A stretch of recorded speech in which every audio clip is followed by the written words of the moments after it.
Hi everyone. Hi guys. We're back. We're in our loft again, which is fantastic. We made it. We made it. Today, because it's now starting to turn, we thought we'd talk to you a little bit about some of our spring fragrances that we're looking forward to wearing or have already experimented with in this particularly because in the UK we've had, bizarrely, I think we've had like the warmest February ever. Yeah. 2 weeks of kind of absolute kind of sunshine, almost like 18, 19 It was great. degrees, in which I started to really delve into my spring selection. So I feel kind of spring, even though it's now a bit grey and miserable today, I feel that spring has come early. It's on the way. Excited to look into my spring collection. So let's get stuck in. So we've got 5 fragrances. 5 each. Sorry, I've hurt my finger. Which is normally 8, isn't it? I've hurt my finger, but I know. I'm not going to ask. I can still smell okay, but we won't talk about that. No. 5 fragrances each. I've got an honourable mention because I was really close to including a designer fragrance. Awesome. So this is the one. You go first with your honourable mention. This is one which I wanted to. This is a surprise now. To include because I so really talk about designer fragrances, and I've realised, especially delving into my kind of spring collection, I'm really quite into geranium. Ah, yes. This is Equipage Geranium by Hermes. I don't get an enormous. Oh, can we spray this? I don't get an enormous amount of geranium. The other thing with this, I don't feel it's that close to the original Equipage, which means I've not smelled it for a long time. Classic gentleman's fragrance is an oak mossy, carnation-y. I don't really get much of that. I do, but I find the opening of this so invigorating. It's really beautiful. And then as it dries down, I get a lovely sandalwood note. I've forgotten about this. It's a great fragrance, and one of the few designers I've been really enjoying. Jean-Claude Ellena at his best. I also find, considering some of the Hermes fragrances I find don't last too well, I feel this lasts a little bit better, and especially just at the start of spring. I think this works really well, but it didn't quite make the list, so I'm putting it back over. But I tell you what. Great house, for the designers out there that are making mainstream dross. It is good stuff. It's not. Hermes have had the right idea for a long time. It's just not quite as good as the other 5. So it doesn't quite cut it. So, but it's very beautiful. I've got in here. So is this your number 1? This is my honourable mention. Honourable mention. My honourable mention as well. Something Dan actually put me onto once upon a time, which I really love, and it's very beautiful and springy, but again, just didn't quite make the cut this year. Because it's things I'm wearing already and I'm going to wear, and this thing hasn't quite wowed me enough to wear a lot, but I do still love it. And it's this bad boy, English. Oh yes, Michelin Peach. English Leaf. Yes, I was there when you bought it. You bought it in Roulier White. Roulier White, absolutely. I was wondering if you choose this. I'd love to smell it again. I haven't smelled it for ages. I initially wore it a few times and I thought, yeah, I kind of like it, and then it grew on me, and then I forgot about it. Do you want to go for it. Let's wear it at an angle. But it's so vibrant and green, and it is. I mean, it's a real English garden thing. It's our equivalent of maybe something like Jardin sur le Nil or something like that. But the English countryside version. It is a lot of kind of fresh fruit as well there. Very invigorating. It's green but sort of herbaceous and not the greatest performer, but I don't care. Mint in there. Yeah, it's very uplifting and happy. It's nice, isn't it? It makes you sort of think, okay, spring day, sunny, a few dabs of that on, maybe take an atomizer with you. It almost smells like a Joe Malone. Yeah, absolutely, could be. It's got that feel. And like all of these things in the spring, they can be quite linear because they're not massive pyramids, but I really like it. Very attractive. I like it. Yeah, nice house. Gets me in the mood. Okay, so this is my number 1. Now this. Or your number 5. 5. Yeah, sure, whatever. I mean, these are in no particular order. These are just I think the one I'm going to go for first is the one where as soon as we had a really hot day the other day, and I wore this fragrance which I actually wear throughout the year. And we've talked about it a lot. But as I've been wearing it in spring, I've noticed the green qualities, the geranium, and I mean I've always noticed the oak moss at the back. But this is one I really love. This is definitely my top 10 fragrances. This is Tobacco Rose by Papillon, which I love. I find it comforting in the winter, but I wore it in the spring and I really felt this geranium and this green quality. And I think somehow there's a beeswax quality. Yes, which absolutely. Which somehow works with it. But Let's have another sniff of this as well. It's so good. And earthy as well, isn't it? I always find this really earthy. And I feel that I smell not only the rose leaf, but also the rose vine when I wear it in spring and when I wear it on a hot day. But it's just... Already I'm getting that. That's so in a way, it's a fragrance for all the year because, I mean, this rose is... It's somehow jammy, but it's also fresh and invigorating, and it works so well on a hot day. When I first got it, I thought it was more of a comfort, evening, cozy, sexy scent, because it's got this big rose, and it's also got ambergris, and it's got this kind of slight hay feel as well. But it's worked so well on these hot days, and it's felt green and invigorating, and I got the geranium and I got the rose kind of vine, and then I got oak moss, and it's a perfect, brilliant spring scent. And it's so nice to have something that's so fresh in the opening without necessarily resorting to pure citruses. Well, exactly, and what you say, I guess there's a danger when we think of spring, summer scents, that they are less complex than the fall, autumn or winter scents, whereas this definitely is complex. It's really beautiful. House of Papillon, I mean, they can do no wrong. And something else being made as we speak, or about to come out at some point soon. Yeah, we're really excited for her new release. I mean, she released some of the notes, labdanum, rose, sandalwood, big, beautiful, sexual, beautiful, and so there's a hint of civet as well, so there's a bit of filth in there. If what she's made so far is anything to go by, I think I'm going to want it. Oh, I mean, I can wear it all year round, but really good in spring. Right, what is your good choice, Dan. Selection? Good choice. My first selection, I just have to delve into my bag. I'm sorry, they're all buried at the bottom here. I have to make sure it's the right one. Ta-da! I've talked about this before, I know. What is that? I can't see what it is. A little bit of geranium pour monsieur. You're into geranium as well. I love my florals at the moment. You'll notice in this list, I'm really getting into the florals in a way that I've not been before as much. But just the opening of this is so bracing and bright and unlike anything else I have. Happy making. It really is. Especially, actually in spring, when you have a day like today, when the weather has actually dipped and it's gone a bit grey and rainy. It works. It really does. But it's not actually cold. It's just gone a bit grey. Yeah. It's just not bright and sunny. Really pick your spirits up. It totally does. So invigorating. It's full of energy, and it's got this beautiful sort of white musk thing running underneath it, which gives it body without giving it too much, weight. It's not got too much depth. And I can't really but feel it performs beautifully where the geranium finishes and the mint starts. No, absolutely. They just seem to kind of beautifully balanced, which gives you that slight powdery thing as well, like almost like if you could make Parma violets, but with geranium and spearmint rather than the violets. I mean, it's really beautiful. And of course, you'd expect nothing else from Dominic Ropion. I mean, he's an absolute master. A great house, a great fragrance. And I think, again, something that's not just a citrus thing for me. Oh no! It's much more than that. I find the freshness of it in a different direction interesting. Some people say it smells like toothpaste. I like toothpaste. I mean, that's really, really good toothpaste. It's the best. Don't ever spray this in your mouth. I understand the association, the kind of minty association, but if you've got toothpaste, much better. Like, you're a very rich. It comes in a little slidey thing, which lovely action, beautiful. Right, my number two perfume, not your poo. So this is the only one which I've kept from the list from my spring selection last year, and I really thought I should do 5 new fragrances. But then, actually, when the weather started turning warm, this is one I picked up and one I really look forward to wearing. So I thought I should be honest and say this is one of my genuine spring fragrance selections. It is Ealing Green by 4160 Tuesdays, and there is no other fragrance. You've just talked about geranium.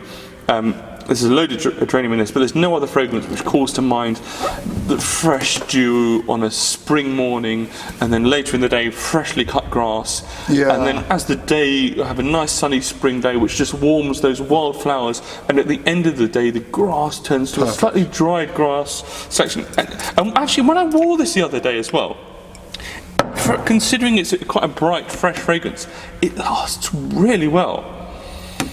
But if that isn't invigorating,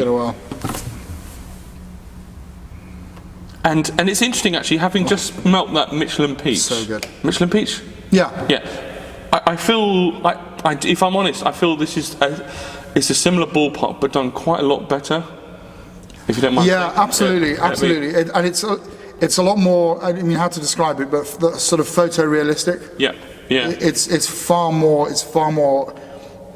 the real smell that you I get loads of the geranium, and there's just this kind of herby kind of complexity to it as well. So it's not just one thing. And it's interesting that when we spoke to Sarah about this, she mentioned she conceived of it on a really, really scorching hot day. Yeah. But I love it when it's not quite that. It is more of a spring day, because I do feel it's complex. And when I've worn it on a really, really hot day, I felt I haven't really felt the full experience, the whole spectrum. Yeah. Because you're hot and you're sweaty or whatever. And I prefer it on a day which is sunny and springy, but not, sunny, hot. And there's this wonderful thing here, and I can't put my finger on it, but there's this slight rubbery thing as well. It's a smell that I'm addicted to. And I've said it before on here, but this kind of slight rubber dingy beach ball thing, or something. There's something in there, and I can't put my finger on it. And I'm sure it's a fault with my palate, but it's something I really love. Interesting, because it takes it purely away from grass. Yeah. From being purely about the grass and the leaves and the geranium, but there's something far else. We've got rose, geranium, grass, and geranium. It's all looking quite kind of floral, isn't it? Yeah, why there's nothing in here petrol-based or burning logs. Burning bush, yeah. Anyway, what's your number 2? My number 2 Delve in your sack for your number 2. I'm going to go for something a little bit off-piste, which I've again talked about in another video. Kouros. Wow. This thing works like an absolute charm in hot weather. I've discovered, because it's got a lot of slightly rough edges. Yeah. But in the hot weather, somehow it rounds it off beautifully. I can't explain how. I mean, get a whirl of that. So how old is this new, or how old is this bottle? This is about a year and a half, 2 years old, maybe. This bottle really reminds me of kind of being at school, seeing this bottle. Oh, the bottle design itself is from 1981 or something like that. Whenever this thing came out. Yeah, it brings you back, doesn't it? Yeah, but I found the other day all that sort of urinal cake thing. Just it sort of works beautifully, like Mai by Bogway. Yeah. It had the same sort of effect, and actually it worked a charm in the warm weather. Herbaceous quality to it, actually. Oh, totally. Even though it's in a big, punch you in the face, manly 80s locker room, no nonsense kind of way. That's the thing, and I thought this was a cold weather thing through and through. Yeah. But in the heat, the combination of my slightly more sweaty, sort of slightly salty skin, plus the slight pissiness of this, actually was a real charm. Yeah. Probably only to me. Oh yeah. I would say. But that's what it's all about, isn't it? But it's beautiful. I mean, I desperately want to get a vintage bottle. You can tell the vintage bottles because the silver here is also around the rim here. But I've been wearing this stuff like constantly. It's never been out of my kind of fragrance wardrobe, as you'd say, since middle of the 90s, maybe. Amazing. Let's have another word. I really love it, and as it dries down, it gets warmer. I see what you mean. richer. I see what you mean. I mean, I haven't owned it. I haven't worn it for years and years and years. But I can see how it could work. Yeah. It's all man. It is all man. It's a very manly, uber macho. I mean, it's not very elegant. It's not very beautifully done. It's something. It's a bit crass, but in a good way. That's it, exactly. It's rough edges. It's like Chateau Musar, a wine that we've both loved. It's not beautifully blended by any stretch. It's got some rough edges, but it hits you. Up. Yeah, and then you get this kind of personality behind it, which I think this thing has. Absolutely. 100%. Compared to what YSL are producing now. Yeah. This thing here was a gem. No. YSL Kouros. My number 3. Okay, this is another one I was really looking forward to wearing. This is so I think I've kind of got my last 3 are sort of fougères. Okay. Which excellent category for this. Yeah, exactly. Kind of works. Makes absolute sense in spring. This one is Ida Antler by January Scent Project. Oh, yes. I mean, if you look at the colour of this juice, it's so green, it just says spring. That could kill Superman, couldn't it? And so I bought I bought a trio of fragrances that there's a deal on them. I bought Ida Antler, which is a study in lavender, as well as Bavuvu, which is a study in cedar, and Small de Rose, which is about rose. So they're all kind of focused on an ingredient, but taken in a very different direction. So this is a big, lavendery, It's really good, isn't it? This Already, is so good for spring. It's a real lavender fragrance, but it's not like any lavender fragrance I've ever smelled before. There's a real sweet kind of chewiness to it. There's definitely a lot of pine and green, but it's not dry, kind of burnt pine. It's very it's actually fresh, very creamy as well. I get a kind of also a marshmallow quality. Do you get that at all? There's some kind of chewy sweetness. Well, this is what I'm getting. I'm getting this creamy aspect, which it's a sort of very soft, chewy thing. If you put a marshmallow in a brownie, you know, you get the sort of stretch, like the sort of mozzarella thing. I love this. It's like that. When I wore this last week, this was a real wrist sniffer. I just kept smelling. Yeah, it's so beautiful. But a couple of people, I did get a few compliments. Not that I'm, obsessed with compliments, but people did remark upon it. So, which is, I find it interesting when a fragrance like this, which is slightly unconventional and quite complex, but people it garnered compliments. Can I make a really bizarre analogy here? I mean, I hope so. And I don't want to put anyone off because less. this doesn't smell anything like that, and I think that is disgusting. I'm looking forward to it, whatever it's going to be. There's a little bit of that milky aspect of Secretion Magnifique, just a tiny bit. But actually, this is so beautiful. Yeah, I know. This is so beautiful. Yeah, there's something I can't quite. As I said, marshmallow. You said creamy, But almost like a sort of like a warm, slightly off milky thing. But it's beautiful because the lavender keeps it fresh and green and there's wonderful. there's No almost comparison it's almost at like all, some kind of green smoothie going on in the middle of it.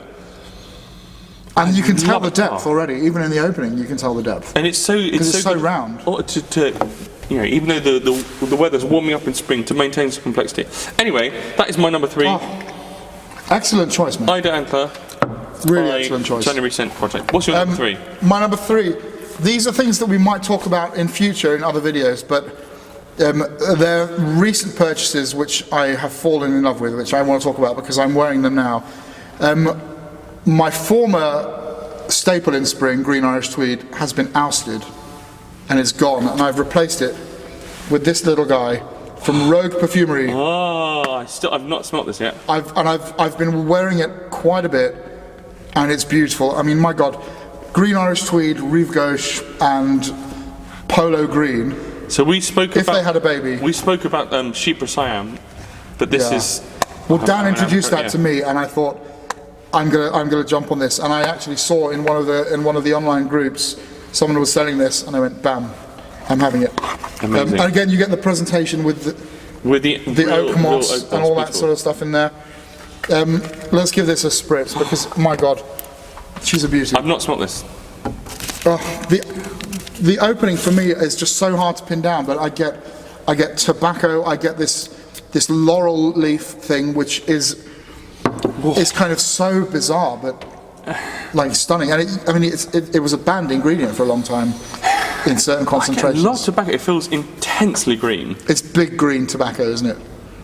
But there's a sweetness there as well, which never veers into the cloying, for me anyway. What I love about these fragrances is when you see the ingredients and you hear about all these non-EFRA ingredients, they're not rough and ready. No. From the first smell, it smells so elegant and it's so rounded. beautifully blended.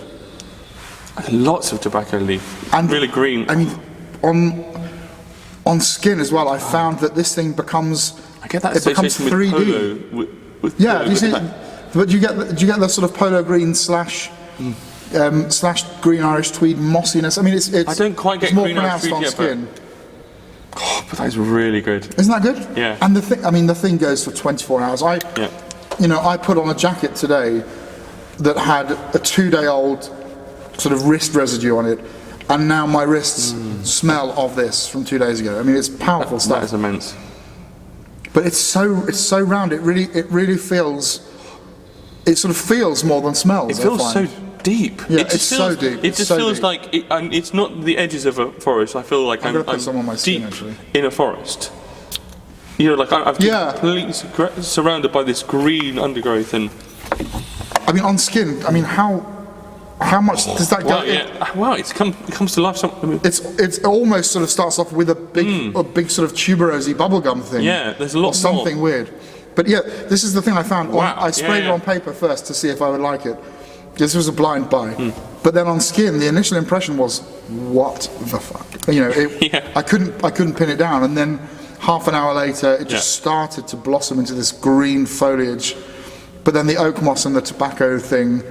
Amazing. It's something that I felt more than I smelled. Amazing. We're gonna devote a whole video to we this need to talk about this house. It needs some more attention, but it's so creamy as well. God, so I see it immediately. It's gone to a big thickness. It's not just a punch in the face. I feel it's got so much depth. Anyway, so that is what's it called? Mousse Illuminé. I didn't mention the name. Sorry. By Rogue Perfumery. We'll put it up here now. But that is a very strong third choice. Love it. Right, I'm going to keep it rich and dark. Rich and dark. And complex. The House of Areej Le Dore. This is Baikal Gris. And again, I don't know if you can quite see it, but the colour on this is such a deep green. And this is in a way, it's a similar ballpark to what you've just mentioned with Mousse Illuminé. But this is one I still don't quite understand it. There's a lot of pine and a lot of ambergris. There's also, I mean, there's just so much else going on. But there is a deep, rich, beautiful, thick greenness. It's supposed to represent being by the Baikal Lake. So you've got this piney greenness and kind of violet leaf. But there's so much depth and so much sandalwood and ambergris, so there's a kind of salty freshness that wonderfully salty. A lot of the notes I've said may sound thick and rich and overwhelming, but it's got kind of when you wear it, it feels like it's an aura as opposed to something like a cloak which weighs you down. Even though there are big, thick ingredients which last a long time, it's got this kind of lightness. It's really extraordinary, and again, this is one that when I wear, I just keep smelling myself, and occasionally get a waft of something and think, that smells amazing. Oh, it's me. It is a really complex... I have never smelled anything like that anywhere, ever. It's just... That is absolutely staggering. I mean, it just... I get sort of asphalt, concrete thing as well. A hint of it, yeah. Buttery iris as well. Very, very buttery iris. Veering into the sort of territory of like... cooked brioche. Yeah, well, as I say, I can say almost not floral, just the buttery. Yeah, because I find iris sometimes quite sharp, but this is like clarified butter iris. Whereas this is not powdery, I don't get that. And it's not melancholic either, like a lot of iris can be, because it's so avant-garde. I mean, this salty thing as well, but then I don't get a reference to the sea because I get concrete. So it's such a good one to wear in spring because it's not, even though the way we're talking about it may sound thick and heavy, it's not actually cloying. So I think it does work in the spring when you want something very, very, very complex, but yet green, and it reminds you of being by a lake of trees, of forests, of undergrowth, of spring. Staggering. And it does feel uplifting. I don't think it's gloomy. It's not, unlike Areej Le Dore, there's no oud, so it doesn't bring you down into that dark skankiness. I find that so intriguing. I'm getting so many contradictions as well that I love. I get the saltiness, but I don't get lake. I get like hot asphalt. Yeah, I know what you mean. Yeah. Which is so interesting because then I'm making associations and then they're instantly being changed. Yeah, open road, driving through an open road. That's more what I'm getting there. But I think it's a good one if you want to have a complicated spring fragrance. That is my number 4. What's yours? Very, very hard to top, and I think I'm not going to try. I've got 2 more. Another Frederic Malle, but as I say, I've been getting into my florals. Carnal flower. Dan knows this well. Big, sexy tuberose. Everything in here in the kitchen sink. Can I spray again? Because please. Once upon a time, and no coincidence, it's also Dominic Ropion who did geranium. I'm not normally into my florals, and then just this last few months I have been. But I can't think of anything that I love more in a floral for a spring day than this tuberose green thing. Because I think last time I smelt this was winter, and I thought, it's a big hug. Now I do think of a spring garden. Yeah, because it's so green and uplifting, isn't it? Oh, it really is uplifting. And to look at things like fracas, which apparently are sort of inspirations for this. I think they pale in comparison. It smells so expensive as well, doesn't it? You know, Yeah, it really it's not does. your average tuberose, it's real class. I mean, the sheer blend and the sheer quality of the ingredients here, and the energy of them as well. They all come bursting forth. And the base of this thing is just so round and rich and elegant. Amazing. And I'm not normally a tuberose man either. Yeah. But here it's so blended like into this sort of green opening. There's a lot of floral. It's a big floral day, isn't it? Yeah. And my next one is a big floral as well, but Amazing. I just get green. Yeah, I get a slightly synesthetic effect of. It's interesting, green. isn't it? And salty because again. it's spring, and when we're talking about all these green things, it feels green. Whereas when I last smelled it, it felt. I don't know, if I were to talk about a colour, it was more pinky. It was more pinky and round. But and I think in the cooler weather, the tuberose is slightly more creamy and it comes across as a more different character, sort of hubba bubba bubblegum aspect. Yeah. That's what I think. Pink hubba bubba. Yeah. Beautiful. Really right. My last one. It's one we've mentioned recently, and it's a fragrance I've not had that long, so I've worn it a bit already, but I think it's going to really. Well, it has come to life in the spring in a slightly warmer weather. It is New York Intense. Excellent by choice. Patricia de Nicolai. So we've just talked about this in a recent video, so I'm not going to say too much about it, but it's just such an uplifting, classic fougere. So you've got the greenness of bergamot and oak moss. There's lots swimming around in the middle. It's sexy. It's beautiful. It's it can be formal, but I think let's give it a spray. We need to give it a whirl. It's so happy making. I mean, this is almost kind of signature scent worthy. But in spring on a hot day, and this is one that, and I think it could work into the summer as well. But on a hot day, it's got you kind of the freshness, but also depth and complexity, and that bitterness from the oak moss as well. It's wonderful. And again, I'd mentioned before, this slight sort of pastry thing as well. I don't know what it is about it, but I do get this sort of fresh bakery thing going on. It's like, somehow it's so uplifting. It's beautiful, and we must remember in the spring it's so tempting to just think I'm going to wear light, sparkly, citrusy things, but actually, balls as well. things evaporate quicker. So you actually want something that has some layers and has some development I think our selections have. Absolutely. Anyway, I really love that. Intense by Patricia. What's your last choice? My final choice. Again, we might talk about this further in a video. Dan might already guess what this is going to be. A very recent purchase, but one that I've worn a couple of times now. And I think in the spring works well. It's another floral, but it's this little boy here.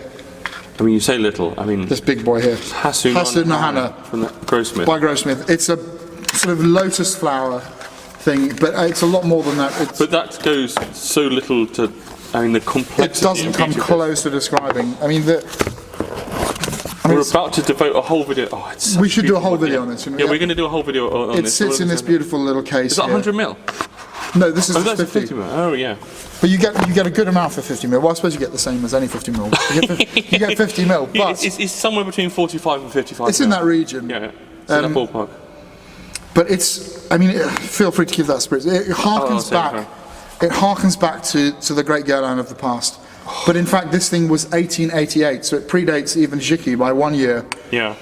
And it's got this huge enveloping floral, but it's also got this wonderful base of oak moss. Yeah. You've got the sandalwood. You've got beautiful. If you have any interest beautiful herbaceousness in really to it as well, complex, which is so wonderful. Really complex, classic. Let's give it a super. I mean, we won't talk about it too much now because I think we are going to devote a whole. We will do a whole bit. But God, yeah, really interesting spring selection. You've really gone for the. I love things with a little bit more. A little bit more stuff going on, and this thing. I mean, Dan actually had some of this on earlier. Yeah. And it's so beautiful. I haven't yet bought my bottle. I've just got a little sample bottle, but I just put a spray from a sample bottle on it at 8 o'clock this morning. And when I met Joe at 4, he was like, "You wearing?" It was right there. Yeah. Just one little spray. Oh. But I love that in the spring. I'm so excited to wear. We're going to talk about this summer. Yeah. But. Spring is looking really exciting. We're going to have some lovely things here, aren't we? So tell us what you're going to wear for spring, but it's going to be uplifting and invigorating and really sexual as well. And tell us stuff that we might explore as well. Yeah, yeah, Give us some ideas. tips, some ideas. We're always, I mean, we spend half our lives looking online for Perfumery, so but we can always spend shop more around. time. Yeah. But until next time, Bye. happy sniffing.